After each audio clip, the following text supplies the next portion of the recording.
I think she might have the coolest title for a job I've ever heard in my entire life. She is the Curator of Popular Culture for Goodby, Silverstein, and Partners. So with that, I would like to introduce Barbara.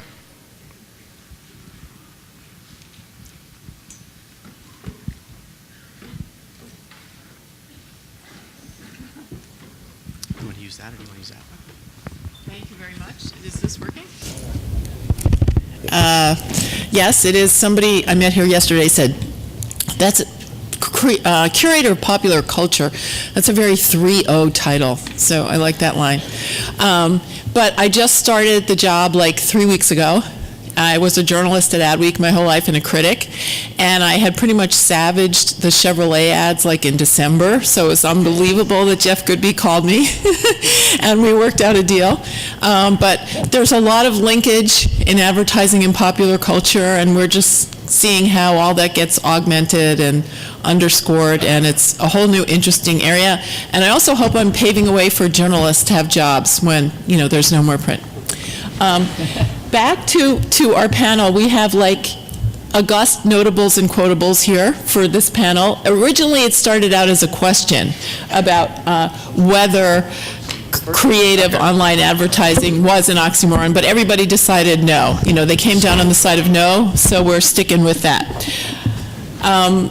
The ground rules were that people were supposed to come with work that they really loved, really wanted to do, really stuck in their minds, but they couldn't use their own agency's work.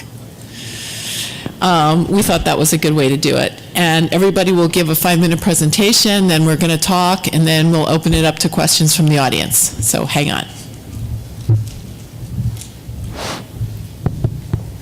Hello. All right. Good afternoon. Just want to say real quickly, this whole seat changing thing is not a prima donna creative thing opening. Actually, they kept moving me around, so it wasn't like I was unhappy with my chair. So I'm Jordan Atlas. I co-run the creative department at Ignited down in Los Angeles. I just want to quickly thank OMMA for the invitation to be here. I'm very, very excited, especially with the colleagues here. They've done some amazing work that I've sort of seen from just watched them in the industry. So it's nice to be sitting up here and to hear from them and to share our opinions on things and show some work. I thought there was a clicker, so should we just go to the next? Is there one? Supposed to go up there? I'm not certain if there's one right up there or not. Looks like. Oh. Something's happening. Yeah. That's me. I'll look right there. Yeah, just look at it and it'll happen, right? Can we just go to the next slide? So, is online creative an oxymoron? I made it into a question. It just seemed like an easier way to start this off. In thinking about this is part of a discussions we have all the time, and I think what's really the interesting thing about this question is I actually take a look and say, maybe it's not the medium upon which that we should question, but the manner in which we use it, which is the next slide. And I think that we wouldn't have a discussion about broadcast, I think you can go around the room and people would talk about broadcast commercials that people don't like, or broadcast, creative they don't like. But I think that the medium upon which we use it, we've seen glorious efforts happen on our broadcast, and I think we've seen some online examples as well, which we'll share. But I don't think the medium should be under indictment as much as the manner in which we use it. And I think, this is a fact, and I kind of go back to this. This was a quote from a local San Francisco guy from over 40 years ago, from Howard Gossage, that said, "The real fact of the matter is nobody reads ads. People read what interests them, and sometimes it's an ad." Now, this is over 40 years old, but it gains more relevancy with each passing day. And it's a quote, actually more like a dictum as far as I'm concerned. It kind of informs the way in which we as marketers, as ad agencies, should, the respectful engagement that we have with consumers is something that we should always remember about, that, just because these new avenues for engagement with consumers happen doesn't mean we are just going to assume that they're going to engage. Like, just because there's a platform for more of a two-way conversation, if we're not handling it correctly, there's a good chance they're not going to want to engage. So whether it's broadcast or any other online or direct or any other new medium that's emerging as we speak, the same rules are still going to be applied. So either be entertaining, useful, relevant, or you're going to be ignored. And I actually wrote this slide, but if you think about it, being ignored is actually the easy way out nowadays. With these channels that are opened up, you'd be lucky to be ignored. I mean, being exposed for things that brands do is a much worse fate. So I have 3 examples, and again, in answering this online, the OMMA panel, the question, I actually found plenty of examples, but we narrowed it down to 3. The first one that I'm going to show is from Droga 5, which is an amazing agency, and as you probably know. But the example is for Puma Social, and they created this, it's an online campaign. They started off with a digital video that I thought was really an amazing way to rope off a new type of athlete called, the actual Puma Social thing that says, here's to the after hours athlete. So this campaign is about an intensity about athletes, just like the Nikes and the Adidas of the world, but it's a different type of athlete, the ones that are excelling at foosball or late night pinball or late night bowling or that kind of thing. No less competitive, it's just a different kind of field. And the first example is one manifestation of it, which is an online as well as mobile platform. So it's called the Life Scoreboard, and we have a case study here. So we'll play that, and then we can talk a little bit about it.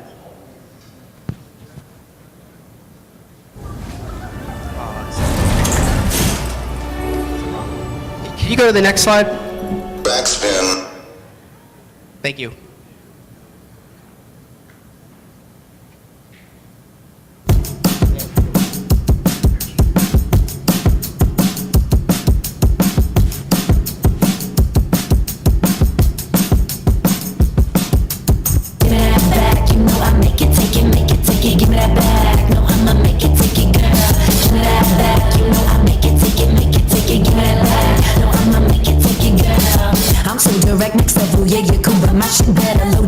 Trying to tell you, your Emma can kill this rebel. She said, I bow you over. He said, it's cool, now girl, over. Take it like a man, stand like a soldier. Boys make noise, I'm taking over. I know you want it. These girls are on it. I just get shaken. We create, you can take it. These girls are heated. They stay defeated. You can take the beat and keep on screaming. We can hear it. Give me that back. You know I make it, take it, make it, take it. Give me that back. No, I'ma make it, take it, girl. Give me that back. You know I make it, take it, make it, take it. Give me that back. I'ma make it, take it, girl. Give me that back. You know I make it, take it, make it, take it. Give me that back. No, I'ma make it, take it, girl. Give me that back. You know I make it, take it, make it, take it. Give me that back. No, I'ma make it, take it, girl. So there's, I know it was very quick, but the interesting thing, again, based on an insight that life is more fun when you're keeping score, to be able to create this sort of ongoing polls, if you will, of any topic possible. You can go head to head with your friend, maybe someone at work you don't like, and just initiate or ignite these conversations that ironically are actually happening probably while these athletes are performing during, you know, a 2 a.m. pool game or whatever. These conversations are happening. The Puma Social actually just wrapped around a game upon and invited a whole new platform for people to engage with. So I thought that was a pretty exciting thing, and I think it's just getting started, so I think there's a number of different avenues they can go to with it. Just keep an eye on the time. Another example, this is much more of a cultural one, but I thought this was pretty cool. This came out as a Tumblr blog about things real people don't say about advertising. And by the way, I just hired this guy. Are you serious? Yeah. This he week. actually made me do this because he knew. No, okay. That's awesome. Well, good for you because he's fantastic. So I won't speak too much. I don't know him, but I read that he was an advertising writer, and I think this was sort of a side project thing. But he kind of crystallized a lot of the conversations that happen in ad agencies, possibly at the brand as well. He was able to juxtapose these funny sayings with some stock photography that I think in a fun way, it's almost like a meta way, he's actually describing what it is we're here talking about. So having this sort of happy person picture, it's like, great, a banner ad, or finally a place for me to share my story. Now again, at its best, online advertising can do all these things. It's just the assumption that the brands are creating enough content for people to want to do that, I think is something we should sort of remember, that not every brand needs to check every box in the online space. I think the only boxes we need to check are, am I being relevant? Am I being entertaining? Am I providing value or useful? That kind of thing. So I got a kick out of this. A lot of people in the industry got a kick out of this. It started to feel like people were participating in the kind of way that brands want people to. It just didn't happen to have a brand associated with it. So I thought that was fun. So congratulations on hiring him. Fantastic. The last one, I know a lot of people have seen this one, but again, I come back to this Tipex, it's sort of a YouTube interactive takeover where we see this hunter, we see a video where he's at a point where a bear comes up behind him, and we're at this moment where does he shoot the bear or does he not shoot the bear? And just then, instead of, he breaks sort of the fourth wall, if we can have a fourth wall online, takes the product out and actually changes and rewrites the story with participation from the audience. So shoot the bear, don't shoot the bear. He comes in with Tipex, which is the equivalent of whiteout, takes it out, whites out what's currently going on here in the video, and invites people to participate. They put in what they want, go dance with the bear, kiss the bear, or some of the seedier things that people can write in, and the video would actually show them doing it. So a nod a bit to the subservient chicken, but I think there's an interesting way to demonstrate. Again, all this is a storytelling device based on a product demo, and I think that in itself is entertaining and valuable and relevant. So that definitely caught my eye. In fact, I have to wrap this up, but I flew in this morning. I had breakfast with my friend Jeff, who lives in San Francisco. I told him what I was here doing, and he says, "Oh, I got a great example for you. You should do that Tipex thing." So this was already set. So I'm kind of glad that To add on to the same theme, I just hired the guys that did this. So I have to talk to our recruiting department because, exactly. I'm going to see if I can hire one of these guys. Anyway, so I think my 5 minutes is up. But again, thank you so much, and pass it on.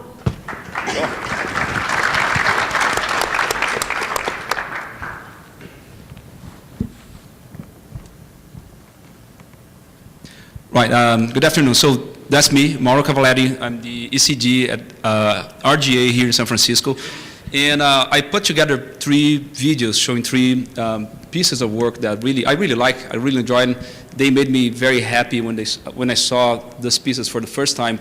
And 2 of them at least have very good numbers associated with the piece in the video you're going to see. So, I hope that we're not only talking about good creative, but, you see 3 examples where ideas were actually central in the work. And the first one here is actually, I didn't know, I just met Pierre, but this is his work. So I'm not cheating, I'm just bringing his work here. So I think you have to hire me now, that's how it works. Yeah, I'll try it. Just see how interesting is the use of technology in service of the idea, not the other way around. And we really, many times, we miss the point here. And those guys just made an amazing work using a very out-of-the-box technology solution. It's one of the most beloved and storied franchises in video game history. And in its final chapter, the story takes players back to where it all began. Halo Reach tells the story of Noble Team, 5 super soldiers who sacrificed everything to save humanity. Our effort to remember these fallen heroes. Should we skip Just the video? imagine how cool this is. Yeah, this is really cool. Just go online and try to see the video. It was supposed to be work. I hope that the other videos work as well. I don't know where the videos are being shown. Maybe. Oh yeah. So okay, let's see. It launched media player?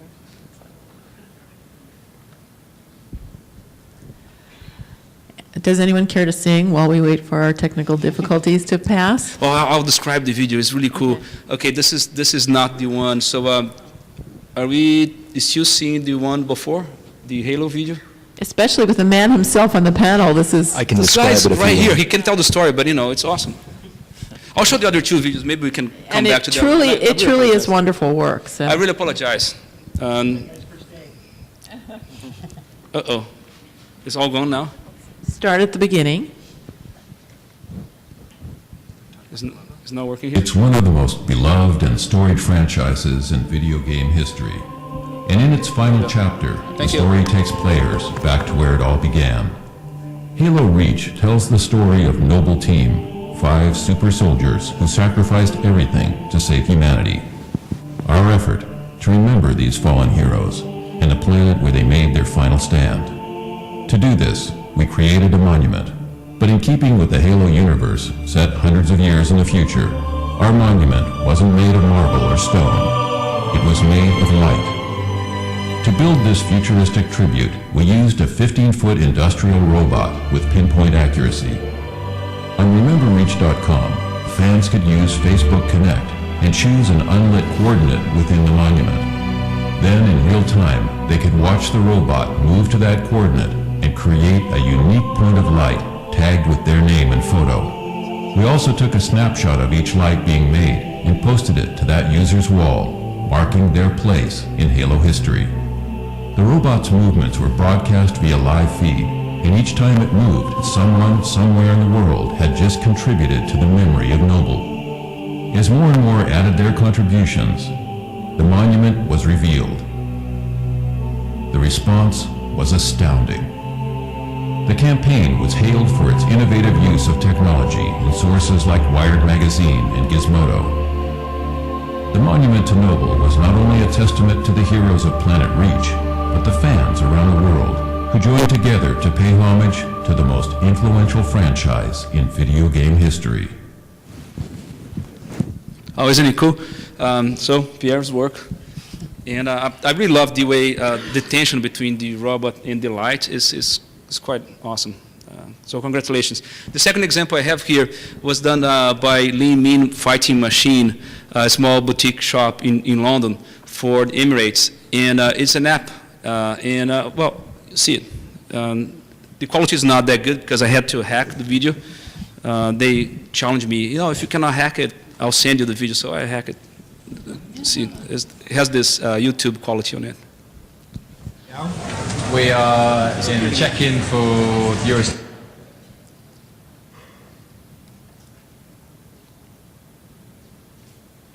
We are in check-in for Thank you, guys. Eurostar. Yeah, where are we going? Paris.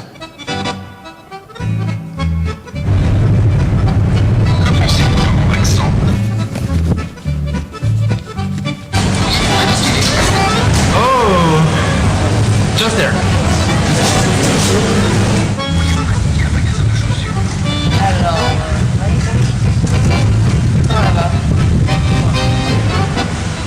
Let's try these bad boys.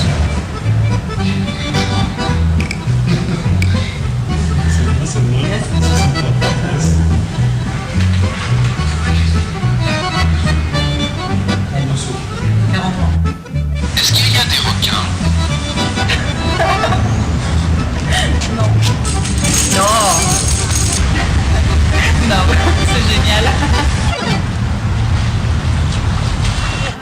Right, I just found the hottest girl in Paris.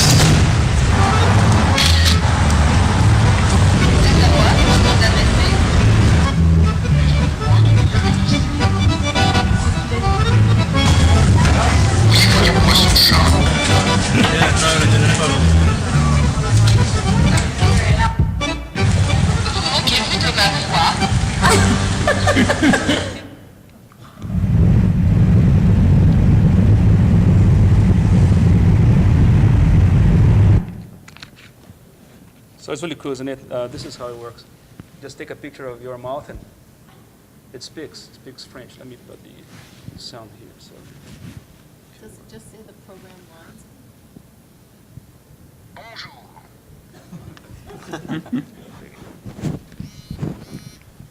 Bonjour.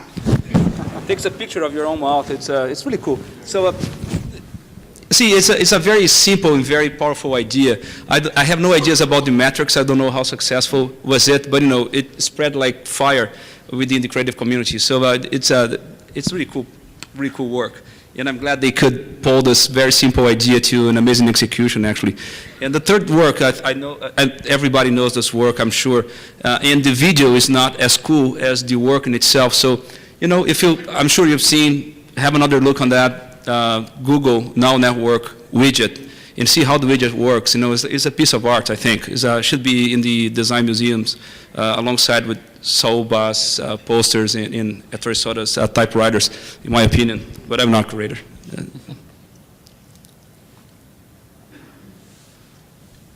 If it works this time.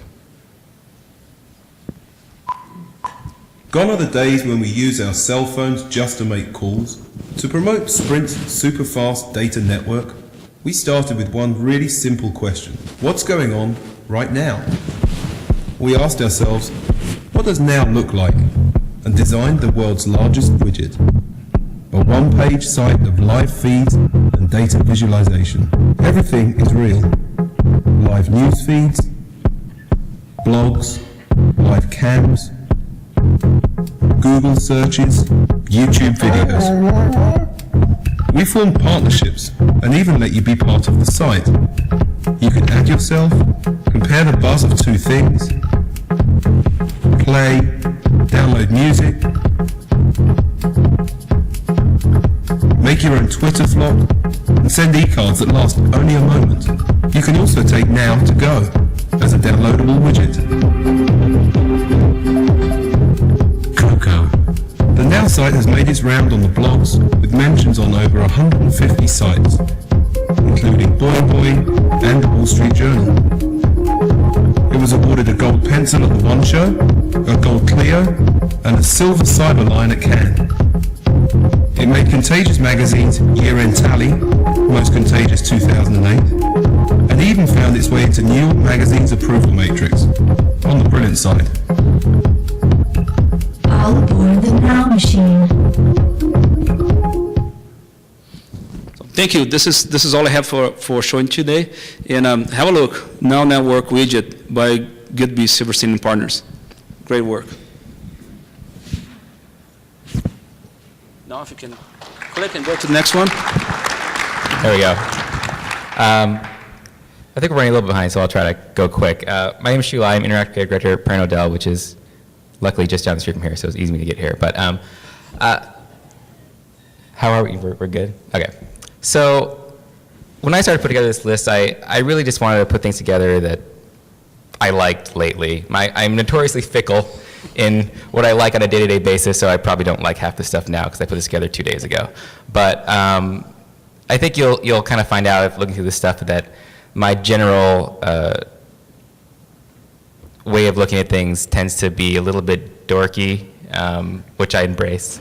It took all my power to not just put up like snippets of code as like my inspiration, but you'll see that unlike most things out there, my mind tends to go to data and information design and user experience and things like that. But it is what inspires me a lot of the time when I am creating things, whether it be specifically advertising or specifically an application or something else.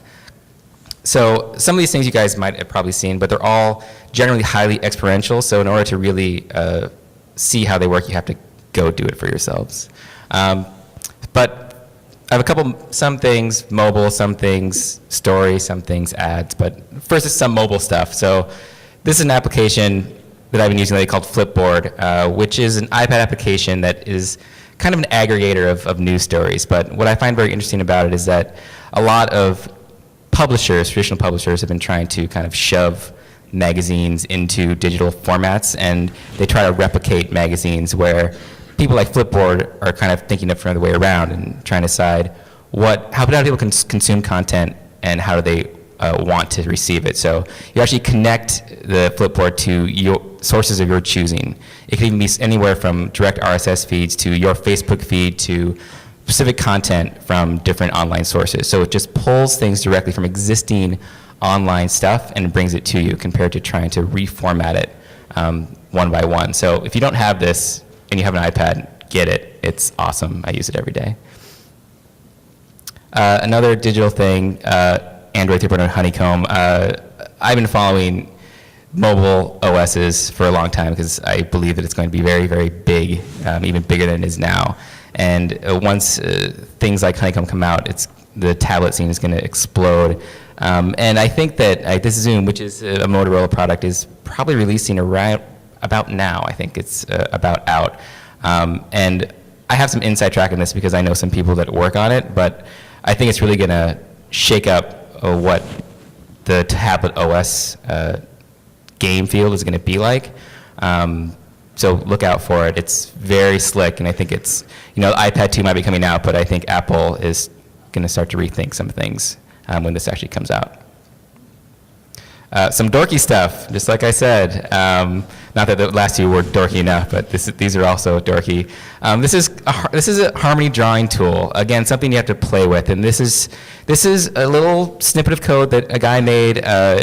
You pretty much go to the site. There's some preset tools, and it's really just showing off the drawing capabilities native in kind of new code, specifically HTML5 and other things. So this little drawing I made with my mouse and the long first selection took me about 30 seconds to draw.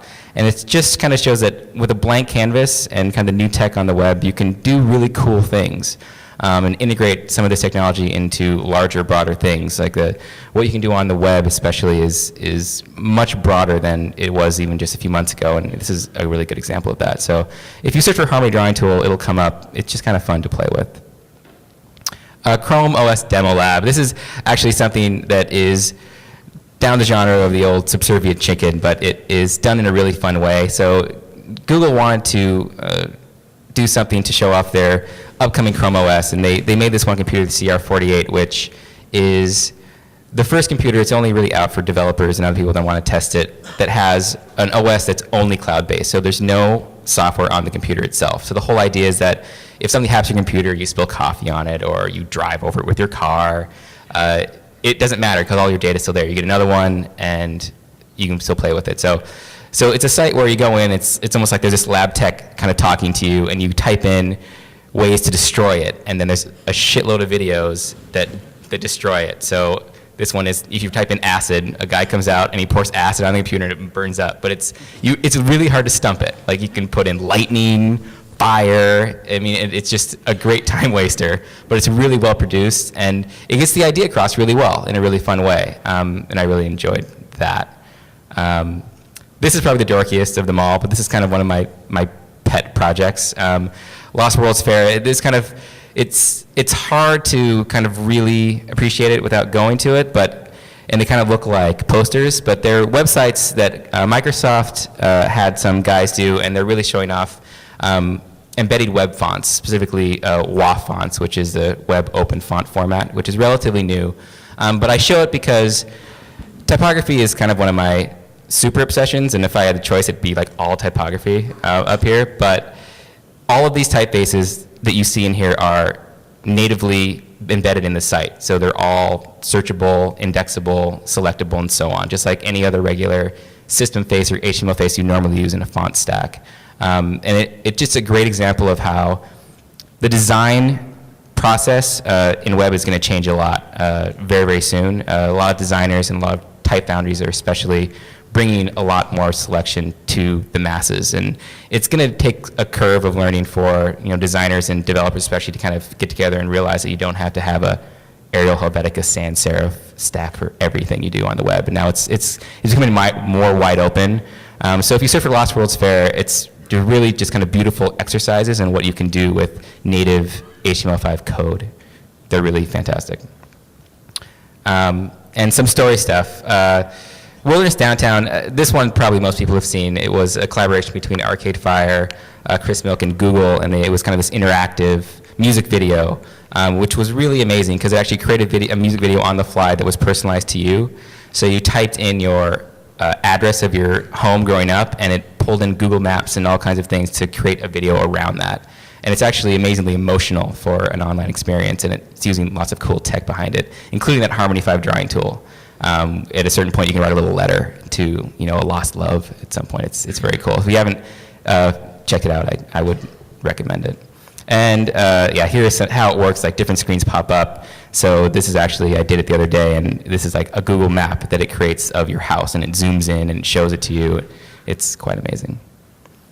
And the last one is Pine Point. It's the same kind of idea as Wilderness Downtown. This actually just came up on my radar the other day. A friend of mine sent it to me, and it's what I like about it. It's kind of like online movie storytelling all mashed together. It was done for the Canada movie board, I believe, and it's pretty much this guy who goes back to his hometown and he realizes that it's changed a lot, and he makes this little movie about it, but it's built in an interactive way, and it also is very kind of rough-hewn, all handmade kind of stuff, but it's put together really smartly, and it kind of flows, and it's really quite emotional. So it goes through kind of, it tracks people down that he went to high school with and shows this myriad of what they're doing, and it's just very interesting to watch. And I think it goes to show that online you can actually make something that attracts people's attention and keep it for a long time. Like, the whole thing, if you interact with it, can last probably 15-20 minutes, and I went through the whole thing and I didn't realize how much time it even took. So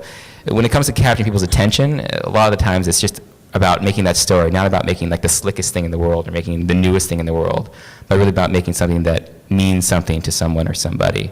And I think that is all I have. I'm going to pass it down to Pierre. Thank you. I'm Pierre Lipton, GCD at AKQA, and yeah, I've seen that Pine Point thing. It's actually on nfb.ca. It's the National Film Board of Canada, and it's beautiful work. They have some other work there too that you really should see. I don't know if you've seen High Rise, any of you folks, but the way they tell stories on that site is just, it's beautiful. So, online creativity, it's not an oxymoron. Obviously, you all agree. You're not here hoping to see case studies that suck to prove that online creativity actually does not exist, right? And that's because we all know, as was said before, it's not the medium, it's what we do with it. If you think about film, film's given us Citizen Kane and Glitter with Mariah Carey. Should film be, praised for Citizen Kane and blamed for Mariah Carey's, crimes against humanity on film? No, it's the people who use that medium. So I wanted to show you what marketers are doing, but also what some non-marketers are doing as well. And I've broken this up into 3 sort of areas that I'm really excited about right now in digital. And the first is Meat Space. It's kind of a disgusting picture. Please don't look at it too long. But if you guys don't know what Meat Space is, it's kind of an old, what's that? Gaga suit. Oh, Gaga suit. We have a Lady Gaga joke up here. Meat Space is actually the flesh and bone world. It's the world of the here and now. And I think a lot of what we see in digital right now is an online action that has a real world effect. So the Halo Reach robot, for example, or recently Mitsubishi let you test drive a car with your keyboard, and the car was actually driving around a lot, and you would watch it via live feed. The case study I'm going to show you is actually out of MIT, and it plays in this area in, I think, a really human and kind sort of way.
So the second area I'd like to talk to you about is personalization. Obviously, that's sort of like the price of entry, right? For marketers, we want to speak to our consumers as if we're speaking only to them specifically. And I love the wilderness downtown. I think that, for me, that was a great example of the sort of personalization you could do. What I'm going to show you is another music video, actually, that went maybe a little more under the radar because the music is not as good as the Arcade Fire, I'd say. It's a Japanese band called Sour. And in the music, you've seen this? In the music video, you link up your Facebook, your Twitter account, and turn on your webcam, and you have a completely personalized experience. So what you'll see when the case study plays is my experience. All the words are words that can be found about me online, pictures as well, and it all happens automatically from the point we press play.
And that's just part of the experience. I encourage you to try it for yourself.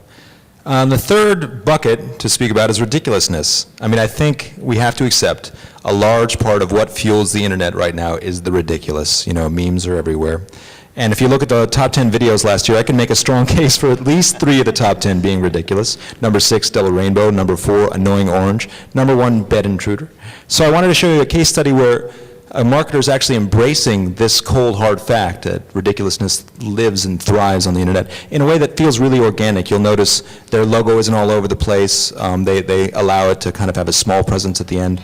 And just to frame this up contextually, it aired during the NBA All-Star Game, and it features Charles Barkley, NBA legend, in case you don't recognize him. It's called defense. It's in the dictionary under DEFENSE. I may be wrong, but I doubt it.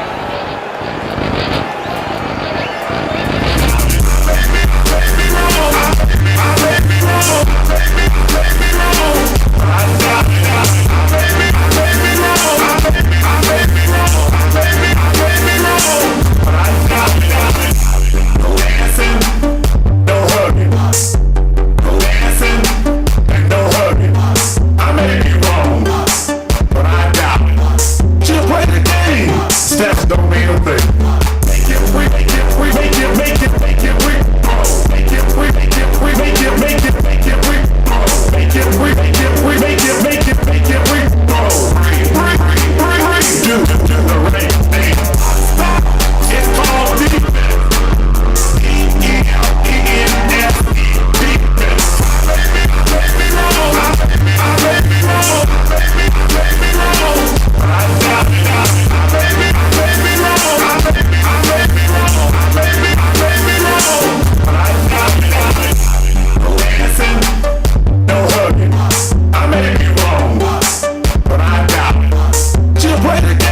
Steps don't mean a thing. Make it, we make it, we make it, make it, make it, we grow.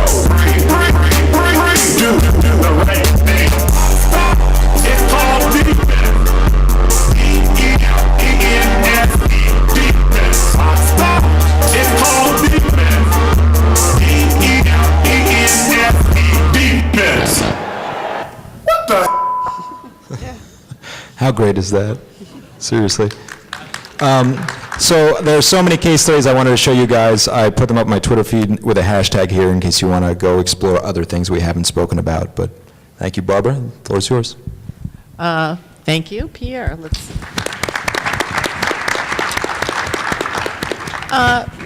that was all great. I guess, there was nothing that would be considered traditional advertising put on the internet, because that's what people don't want to see or won't watch or will close or,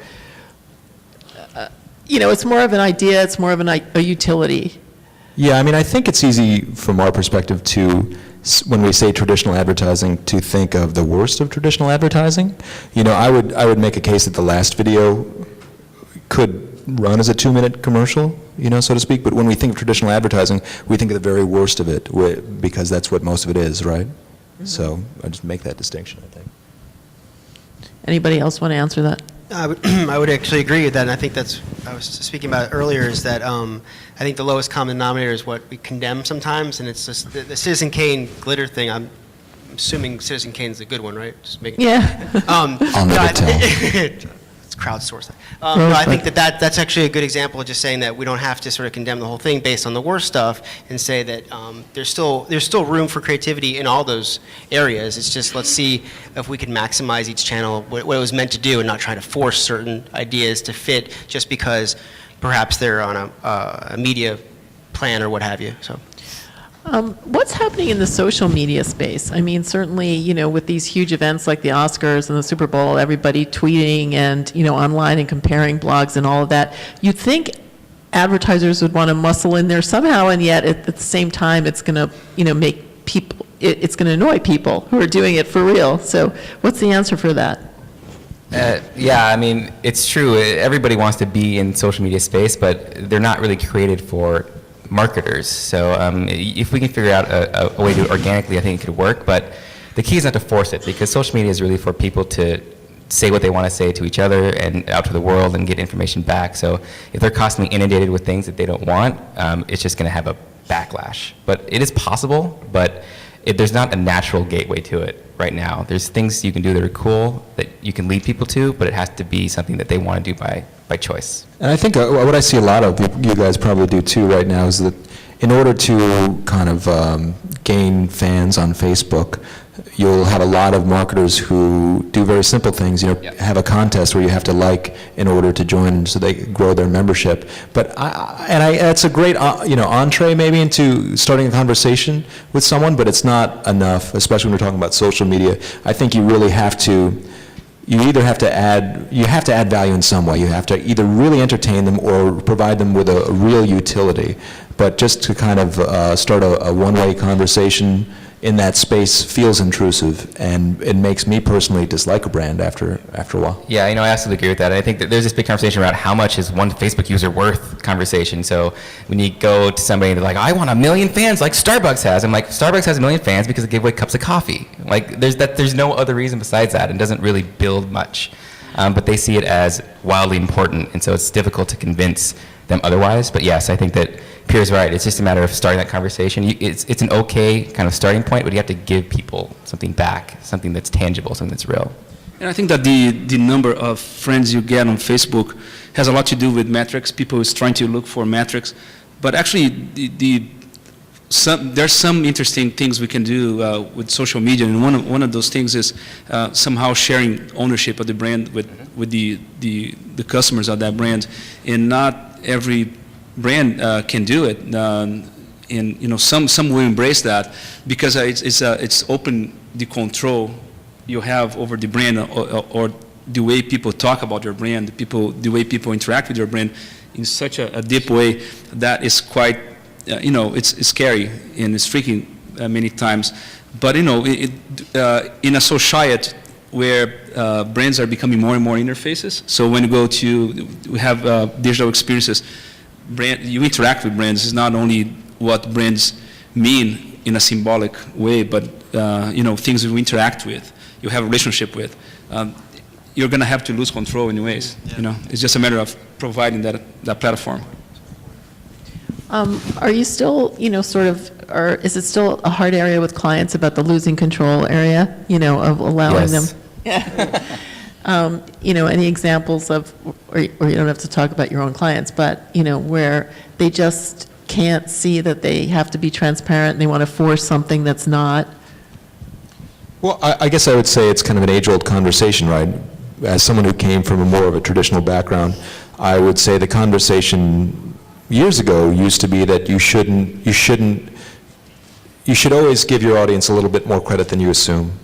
You shouldn't speak to the lowest common denominator, and you should always play to the intelligent members of your fan base or community or what have you. And I think that when we're talking about control with brands, it's much the same conversation, isn't it? It's they imagine what the stupidest or meanest person might do to their brand, when really we're talking about the aggregate and the conversation as a whole. Absolutely, yeah. How you can bring several new dimensions to your brand by giving some of that ownership to your customers is really important. A good example of that has nothing to do necessarily with social media, but if you think on Nike IG, for example, that's a very old example of how people could go and take some control over the product they have, and worked very well. It's a contained experience, and it's not out of control. So it's not only a matter of control, actually. It's a matter of ownership more. I think there was a reverse example. Was it Nestle? I think it was Nestle who their user base started to take their logo and do fun things with it, and they started freaking out on Facebook, and it totally backfired on them. And there was this massive outcry about how, Nestle is not yours, it's ours, kind of thing. And then and it just got worse. People started uploading all kinds of crazy stuff, and just this massive argument happened within their Facebook wall. And it's just an example of they should just let it go, and it would have been a very positive thing. Like the Gap logo. Yeah. Yeah. Exactly. I think that just for the point before, a little bit about if we kind of step back as marketers and just think about how we interact with each other as humans. Forget about brands to consumers.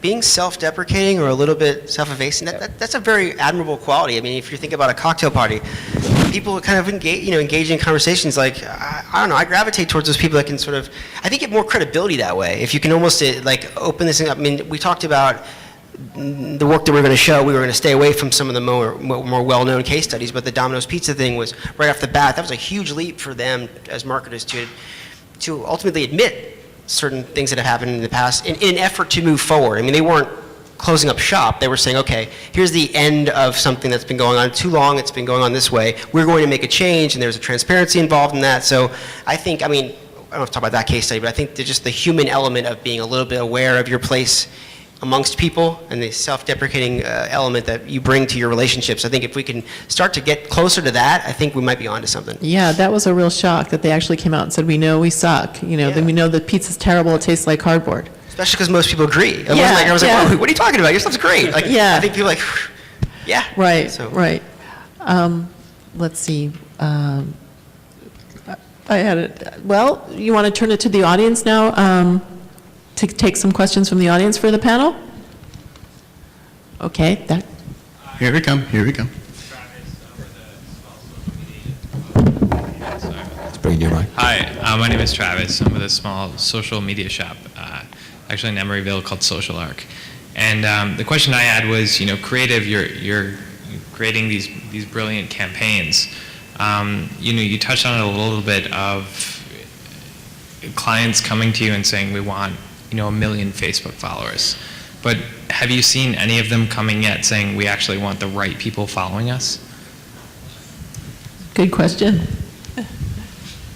Yeah, I mean, I think they would all assume that of those 1 million, they want the right people. And we do speak about targets. I mean, I can't tell you how much of my time is devoted to talking about targets. So yeah, I think that's definitely true and a focus of everyone's. But there is the other side of it, and I'm assuming this is why you're asking, where it's just a bit of a pride thing, isn't it? They want that 1 million because they want that 1 million, or that other brand has 1 million, so we have to reach 1 million because we're better than them, you know, and it's kind of a rallying cry. So that's probably just a function of where we are right now with social media. You know, it's still young, and people, I think to a lot of people who are even in the business on the client side, they might not be as well versed in it as everybody will be in 5 more years, you know? And also, let's keep in mind that different brands and different marketers have different goals and strategies. Some companies might come with a challenge of having millions of friends, and some might challenge you with very specific target. It depends on the strategy you have. So, but definitely that's part of the conversation on a daily basis. Absolutely. Don't mean to take too much time, but you know, along with this, you know, you guys are pretty much the best in the business. Could you share any tools or maybe, you know, tactics that you're using as far as next practices instead of best practices? Well, With social in general, or? Yeah, and so in social in general, or specifically, you know, around user acquisition or, you know, influencer targeting. I had one quick question, which You is. have a brief? We cannot work without a brief. I think I saw some Twitter thing up there last night about nothing goes viral without paid media. Would you agree with that? Yeah, I mean, viral kind of has changed its definition over time. I mean, technically speaking, viral videos happen because somebody put something out there and it spreads organically. We put the term viral video on something because it has the same general effects, but actually it's, when it comes to marketing, it has to do with a lot of seeding and a lot of sharing amongst yourselves. And it can go viral after that, but you have to give it like a push. Like a little push. If your question is there a strategy behind that? Yeah, Right. absolutely. What's the absolutely strategy is. behind that? How But do you know, on push the it? other hand, you know, some companies wish that things were that controlled. Go back to control, you know, because sometimes some stories just like spread out and you don't want it. And if something's bad, it's not going to go viral, no matter, you know, Yeah, if it's not unless it's interesting. Unless it's really bad. Unless it's really bad. Yeah. Which- Really good or really bad. Which you should yeah. embrace. Any other questions we have out here? I saw a bunch of hands go up. Come on, you all got shy all of a sudden? Here's one. I really like talking in front of hundreds of people. It's phenomenal. So I'm sure you're all familiar with Comcast Cares and Frank Eliason and how he really impacted the Comcast name. And when he actually went to leave Comcast, there was a debate between who actually owned the Twitter account Comcast Cares, because Frank had been manning this thing and created it on his own. Please excuse me. So we touched on this a little bit with the Nestle thing, and so I kind of wanted to get back to that focus of the influencer, and when your entire target, when all of your consumers are looking at this one person, like they are the face of your brand because they are your social media, who owns that when you go to leave? What are your thoughts on that? I don't really know the case as well as you're assuming, I think. I would say in general, I think, again, it's a function of the youth of where we are right now, because I think that if it's written in a brand's name, it belongs to the brand in a pure sort of way. But I would say that, you know, as when Twitter kind of came to the forefront, there were a lot of companies where there was one person who kind of owned that voice, right? But the challenge really, I think, for us as marketers is not to let a brand's voice be identified by an individual, but really to find what the brand's truth is and to speak from that voice. And if you do that, I don't believe that it matters who is writing that feed, so to speak, as long as it's true to form, if that makes sense.